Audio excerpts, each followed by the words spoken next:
नमस्कार.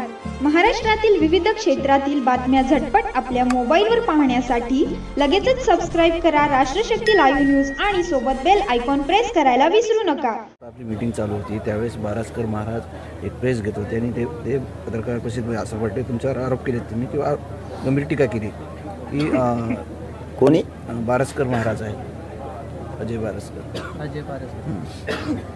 त्यांनी टीका केली की तुम्ही संत तुकाराम महाराजाबद्दल संत पंत असं बोलले आणि माझ्या हाताने त्यांनी पाणी पिणं टाळलं. त्यांना वाटलं मी पाणी पाजलं तुम्हाला तर तुम्ही मोठे होता ते मोठे होतील आणि तुमचे 100 अपराध भरलेत असं गंभीर आरोप केला. कोणी अजय बारसकर त्यांचा असा दावा आहे की ते आंदोलनामध्ये सहभागी होते, आंदोलनामध्ये तुमच्यासोबत सहभागी वगैरे होते असा दावा. बोचे भाऊ संघ येणारे वही घेऊन आणि तुकाराम महाराजांच्या बद्दल बोललोय. अपशब्द वापरला महाराजांबद्दल केला असेल तर त्याच्यापेक्षा काय मोठं आहे.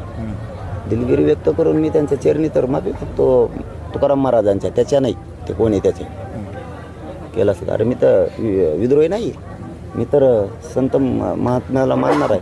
उपोषणात झालंही असेल कारण त्यावेळेस थोडंसं चलबिचल होतं 100%, कारण माणसाची चिडचिड असते काय असते. त्यांनी परत एक टीका केली तुमच्यावर की जरांगे हे नाटकी माणूस आहेत. नाही तर बाकीचं हरकती मागवल्या त्या 10 तारखेलाच उपोषणाला बसायची ते ट्रॅप आहे. मग पुढचा ट्रॅप ही ट्रॅप मागच जे रॅलीतच होणार होता.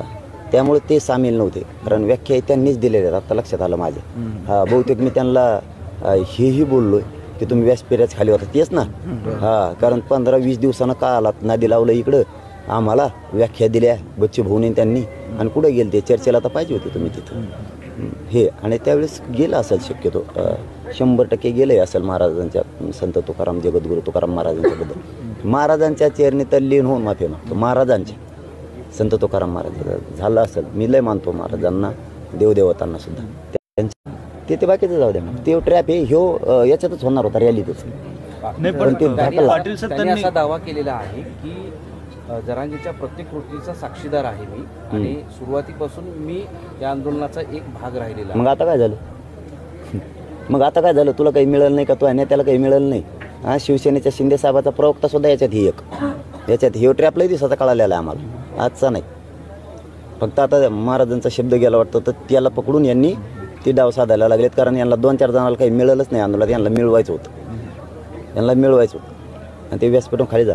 मी सरळ चूक मान्य केली. बाकीचे प्रश्न त्याचे उत्तरच द्यायचं नाही मला कारण त्यांना काय मिळवायचं होतं काय होतं हे शिंदे साहेबाच्या प्रवक्त्याकडून कसे आले, हे 2 कशी येत होती, कोणाचा PM म्हणून येत होता हे सगळं माहिती आहे सगळ्याला. आता माझे ते लक्षात आलं. आता कन्हाई हॉटेलला आलेला हे सगळं माहिती आहे आम्हाला. कन्हाई हॉटेलला सगळ्या रेकॉर्डिंग बी आहेत त्याच्या शूटिंग याला. प्रश्न असा आहे की त्यांनी जो दावा केलेला आहे तुमच्या सगळ्या कृतीमध्ये ते सहभागी आहेत आंदोलनामध्ये सुरुवातीपासून आहेत ते दादा आत्तापर्यंत गोड होतो ना. मग मी 6 महिने मी चांगला होतो ना.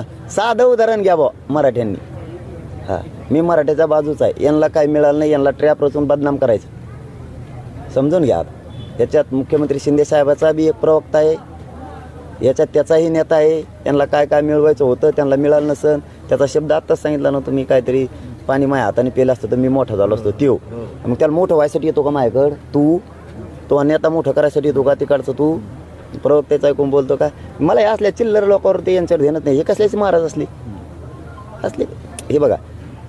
एवढंच विचारलं ना, इतक्या दिवस प्रक्रियेत तुम्ही होतात, वेळेवर यायला पाहिजे होतं. तो कुठं गेल ते तो खाली होय. मराठ्याच्याच बाजूनं बोललो ना. मग मराठ्यांचा लॉस करणारा माणूसच मला संघ नको आहे. त्यावेळेस जर महाराजांच्याबद्दल माझ्याकडून शब्द गेलेत तर मी त्यांच्या चरणी महाराजांच्या जगद्गुरू तुकाराम महाराजांच्या चरणी लीन होऊन सरळ माफी मागतोय. आयुष्यातली पहिली माफी. इतकं मानतोय मी त्यांना. मी प्रसार करतोय त्यांचा. वारकरी संप्रदायाला मानणारा पठ्ठ्या येऊ विद्रोही नाही, विनाशी नाही. त्यांच्याबद्दल तो विषय माझ्यासाठी महाराजांच्याबद्दलचा मी कानाला लावून हे सांगितलं ना. त्याबद्दल बाकीचे विषय हे चालणार आहेत. त्या महाराजांच्याबद्दल मात्र आपण सपशेल माघार आहे आपल्या शब्दाची. सपशेल.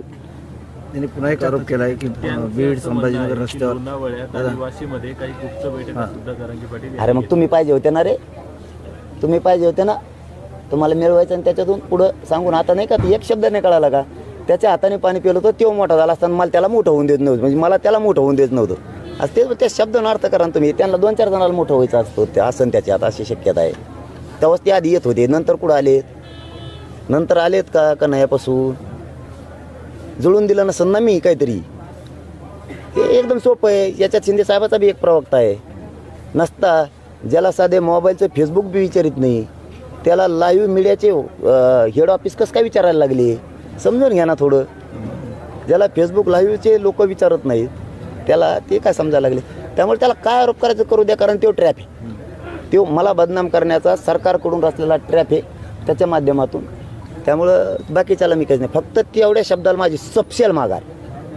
जगद्गुरू तुकाराम महाराजांच्याबद्दल माझ्या तोंडातून शब्द गेले असतील, पण ते का गेले असतील, तू मला शिकू नको संत, हे तू मला शिकू नको, हे असे वाक्य गेले असते त्याच्या नाराजीपोटी. आणि माझी चिडचिड असतीच त्यावेळेस, कारण उपोषण करताय करून बघा म्हणा, मग कळण तुम्हाला 7-8-9 दिवस उपाशी राहिलो काय होते. त्याच्यातून गेले असते तर आपली सपशेल माघार आहे. जगद्गुरू तुकाराम महाराजांच्या चरणी लिहून आपण सरळ तुकाराम महाराजांची माफी मागतोय, कारण आपण त्यांची बघताय, वारकरी संप्रदायाला मानणारे. याच्या पुढचे आरोप ह्यो ट्रॅप मराठा समाजाला मिळू नये. त्यांना वाटत होतं ह्या प्रक्रियेत जर आपण राहिलो तर याचं क्रेडिट मराठ्यांना मिळण्याऐवजी याला मिळेल. मी एकदा सांगा मला क्रेडिट घेतलेलं, मी सांगितलेलं जनतेला क्रेडिट मिळालं पाहिजे, त्यांना 2-4 जणांना मिळवत असं म्हणून ते मध्ये आले नाही. व्याख्या त्यांनीच दिलेली, मग ते व्याख्याची अंमलबजावणी करायला कोण येणार रे.